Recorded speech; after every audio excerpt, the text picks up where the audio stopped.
Okay, moving on to the range hood. The range hood, check your specific model of the range hood that you're going to be installing, right? But as far as the venting goes, in most parts of the country, and specifically where I live, the Southwest, it's going to call for solid pipe, okay? Solid venting. Not ribbed, not flexible. They're going to call for solid pipe. And that's what we have there, okay? Goes to the roof line. If it's a two-story, sometimes it'll go to the sidewall. It just depends a little bit. But typically, it's going to go to the roof line, some type of exterior wall, okay? That just, obviously, when you turn it on, it's going to get rid of all your smoke and your smells of the house, right? That's pretty simple. Now, when people are building a new home, typically the home is going to be a lot tighter. Like this one, like I said, it's going to have a spray foam at the roof line, at the walls, so it's going to be very tight in here. That's when you want to put in what's called a makeup air. A makeup air is essentially just fresh air, but with the purpose of making up for the vacuuming effect or the suctioning effect of the range hood.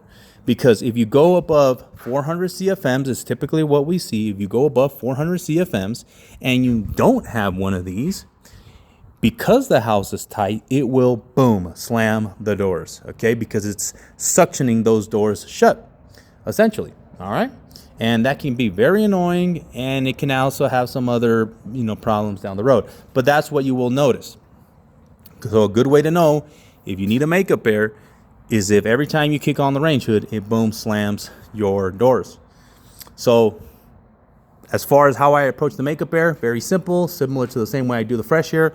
I don't tie it into any type of ductwork of the house, okay? It's got to go to the roof line, and then you can use a gravity damper, you can use a motor, you can use various methods. For me, I like the gravity damper, okay? So I think that's pretty much it. I guess maybe I would just add that nowadays, in most cities, it's actually a code to do that. That if your range hood is above 400 CFMs, you have to put in a makeup air. But I still find places in towns and cities that do not require it. And then they move into the home and they're always like, why do my doors always slam when I turn the range hood? Well, that's all it is. And it can be fixed with a makeup air. All right. That's pretty much it. Oh, makeup air needs to have its own grill and needs to be filtered. All right.